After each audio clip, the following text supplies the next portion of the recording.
Hello बच्चों, आज का हमारा जो टॉपिक रहेगा वो रहेगा integrated rate for second order. हमने जीरो ऑर्डर और फर्स्ट ऑर्डर कवर कर लिया है।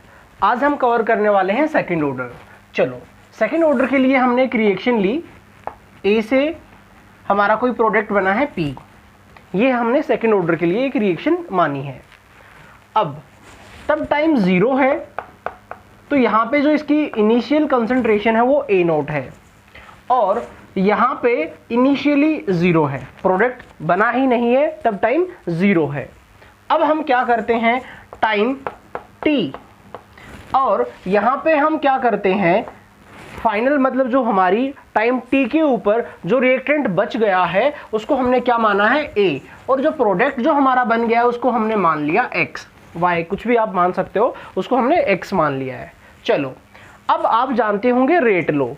रेट लो क्या बोलता है कि रेट इक्वल्स टू के ए की पावर, क्या लिखें यहाँ पे, अब हम बात कर रहे हैं सेकंड ऑर्डर के लिए, तो ए की पावर क्या लिखेंगे, 2। क्यों? क्योंकि यही क्या होता है हमारा ऑर्डर। आपको ये सोचने की जरूरत नहीं है यहाँ पे 2 नहीं है तो यहाँ पे कैसे आ गया, क्योंकि ये हमारा एक्सपेरिमेंटल मेथड है, ये हमारा कुछ भी हो सकता है। तो यहाँ पे सेकंड ऑर्डर है तो हमने क्या माना है, 2 माना है।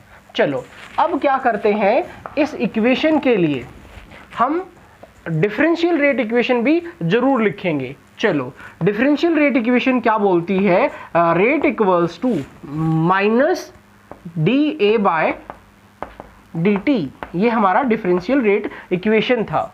माइनस इसलिए आया क्योंकि रिएक्टेंट है। अब हमारे पास दो इक्वेशन आ गई हैं, ये इक्वेशन फर्स्ट है और ये इक्वेशन सेकंड है।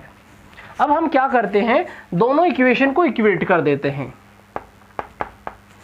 Equating equation first and second.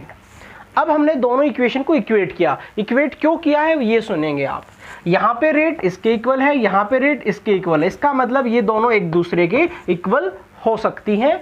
चलो, इसीलिए हमने क्या किया, minus D A by D T equals to what, K A की पावर वट 2, ये हमने इक्वेट कर दिया है। इसके बाद हमें क्या करना है, हमें करना है इंटीग्रेशन। हम पढ़ रहे हैं इंटीग्रेटेड, तो क्या करते हैं, हम इंटीग्रेशन ले लेते हैं दोनों side. Taking integration on both side. हमने दोनों साइड में क्या किया है, इंटीग्रेशन ले लिया है। अब यहाँ पे क्या किया हमने, इंटीग्रेशन लेने से पहले dt को ऊपर लिख लिया है और जो a की पावर 2 है इसको यहाँ पे नीचे लिख लिया है।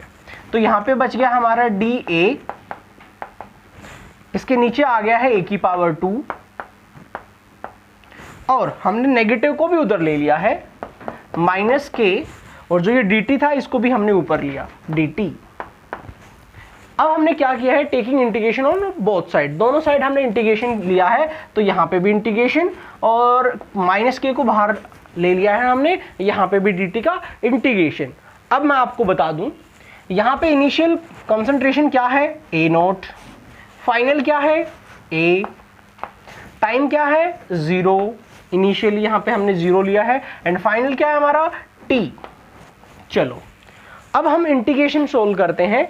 अब हमें इंटीग्रेशन पे थोड़ा सा फोकस करना है। अगर आपको पहले से आता है तो अच्छी बात है, अदरवाइज मैं आपको बता रहा हूं। यहाँ पे सुनो, हमने क्या किया, हमने इसको ऊपर ले लिया। अगर हमने इसको ऊपर लिया तो ये हो गया है a की पावर -2, ठीक है, और ये हो गया हमारा dA। अब इसका जो इंटीग्रेशन है वो क्या होता है, आपको इंटीग्रेशन के लिए रूल पता होना चाहिए कि हम क्या करते हैं, पावर में 1 ऐड करते हैं और उस पावर को नीचे लिख लेते हैं। तो यहाँ पे हमने क्या किया, a की पावर -2 + 1 इसमें ऐड कर दिया, और जो पावर है उसी को हमने नीचे लिख लिया है, -2 + 1। ओके, तो ये हमारा आ गया है।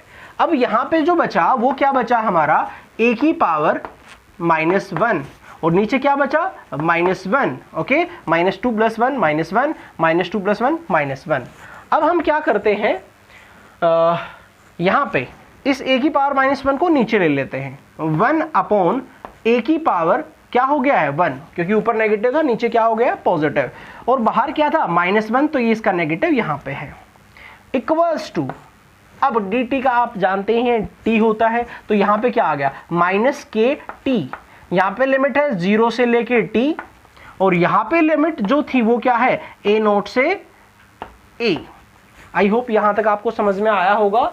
देखो क्या है, आपको ये जो इंटीग्रेशन है ये मैंने एक्सप्लेन किया है कि कैसे आता है, अदरवाइज मैं डायरेक्ट भी लिख सकता था। हमने क्या किया, इसको ऊपर लिया, -2 हो गया है, उसके बाद 1 ऐड किया और वही पावर हमने नीचे लिखी है, यहाँ पे a की पावर -1 बचा, और यहाँ पे क्या आ गया -1 को हमने नीचे लिया, ये क्या हो गया a, है ना, वैल्यू पॉजिटिव हो गई है, और -1 हमने यहाँ पे बाहर ले लिया है।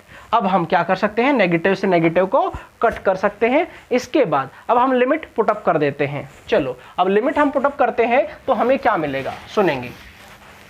हमें मिलने वाला है फाइनल माइनस इनिशियल, तो फाइनल है हमारा a, तो क्या आ गया 1/a, इसके बाद minus initial -1/a0 equals to, यहाँ पे हम पुटअप करेंगे फाइनल माइनस इनिशियल, ये तो 0 है, ये t बचा, तो ये हमारा आ गया kt। ओके, अब ये हमारी फाइनल इक्वेशन आ गई है। इक्वेशन क्या आ गई है, k इक्वल्स टू, हमने t को नीचे ले लिया है 1/t, और ये हो गया हमारा 1/a माइनस 1/a0।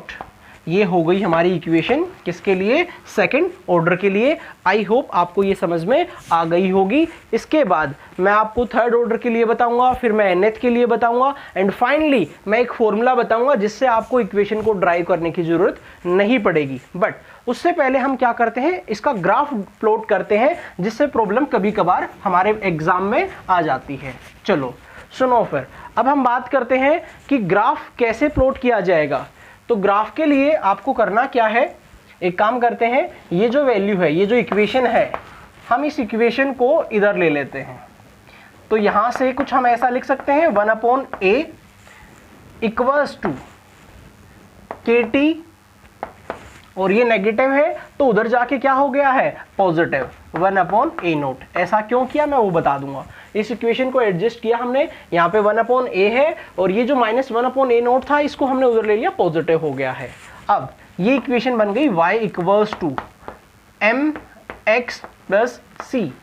ऐसा हमने इसलिए किया क्योंकि ये वैल्यू हमेशा कांस्टेंट होती है। जो इनिशियल हमने लिए, ये हमारा c हो गया है, ये हमारा x हो गया है, ये हमारा स्लोप हो गया है, और ये हमारा y एक्सिस हो गया है।